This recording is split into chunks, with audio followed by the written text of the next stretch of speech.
Thank you very much, Tim, for being with us. Pleasure.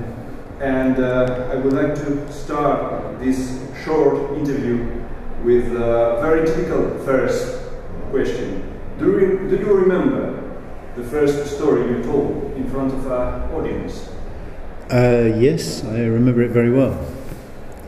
It was at a festival in England, and I was at that time with a group of people who were going around festivals chanting and drumming, and we were booked to do a performance in this festival, and it was the end of a tour of festivals, and someone said, well, let's do something different, let's tell a story. And I said, yeah, great, okay, so I'll tell the story and you play the music, because I'm useless at music. So we practiced that over the next day, and then told it at night, and it was a huge success. It was just amazing. So and at that point I just knew that was what I was going to do from there on with my life. That was where I started. Yeah. So during these years, how do you decide when you read or you are told a new tale that it will be understood by any human culture, that it will be universal?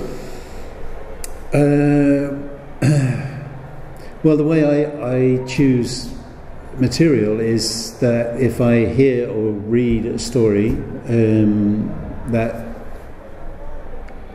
touches me in some way, that I go ding, then I start to tell that story, and because it has something for me, I just hope that it's got something for other people.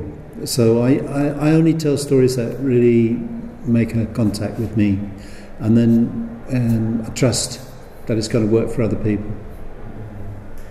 And when Western people are impressed and seduced by Oriental culture, are Indian or Chinese people, in your experience, for example, equally interested in our European tales?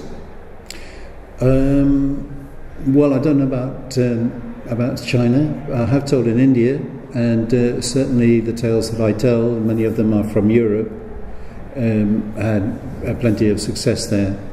Because I think that the stories that interest me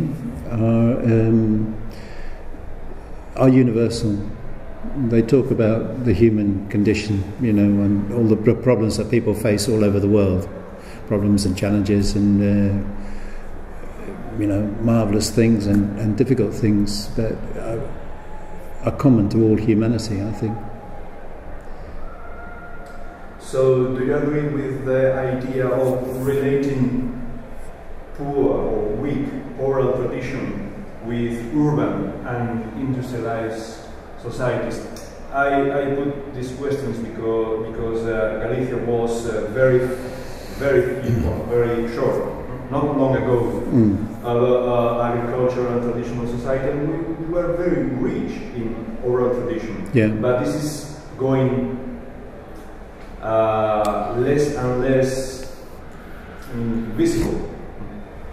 Well, I have to say that I'm pretty much everything that I tell is traditional, all traditional stories from around the world, and I don't try and bring in modern elements into the story. I think it breaks the magic of the stories, and you have to remember that storytelling is incredibly ancient. It goes back, as long as language, to the point where language was invented. And I think that the images in traditional stories are so deep in the human psyche that, they communicate still with everyone, because they deal with universal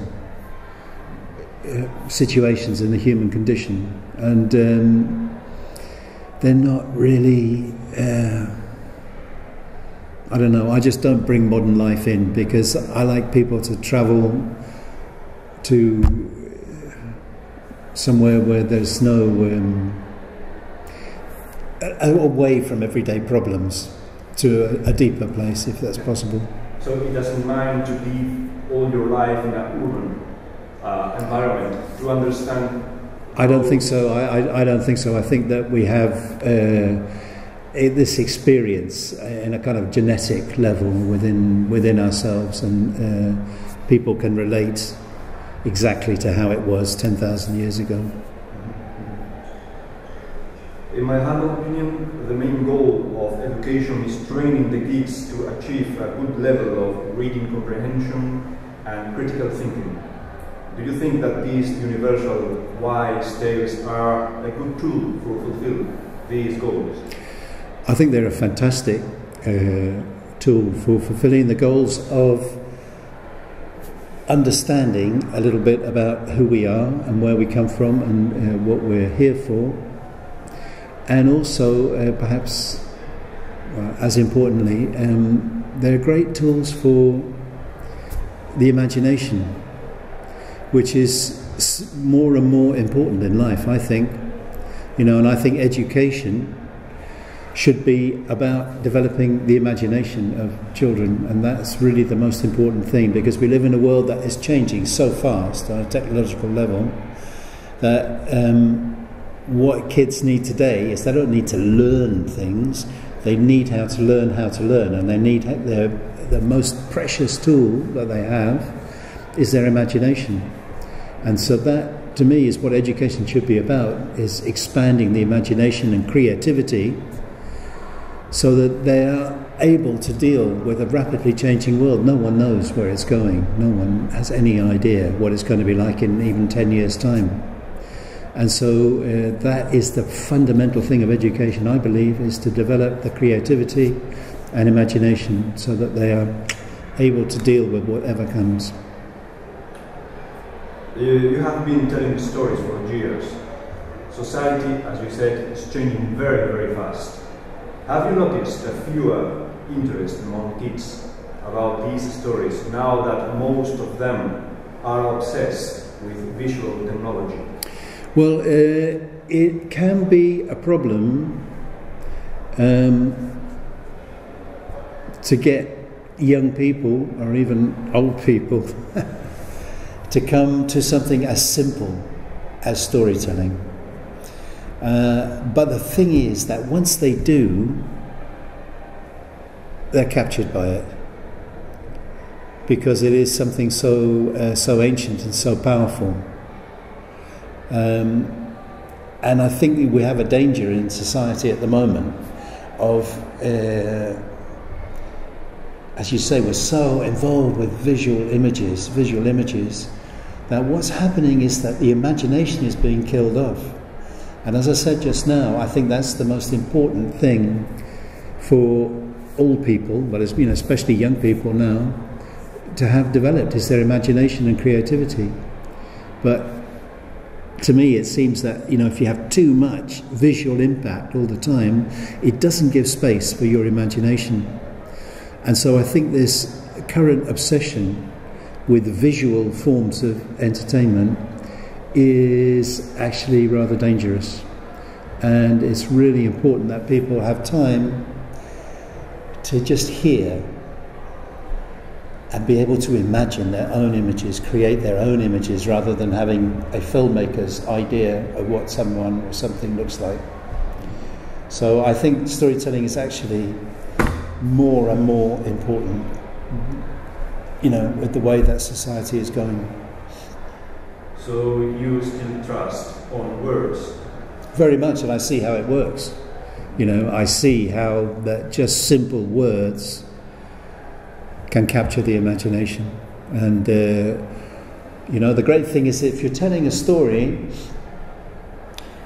there are as many stories going on as there are people listening, because there is no image. It's just the image that people see inside. So if I say there was a king, everybody sees a different king. They don't see an image of like that's someone else's idea of a king. Everybody puts their own image there, and so that's very, very rich. Okay, thank you very much. Pleasure. Thank you.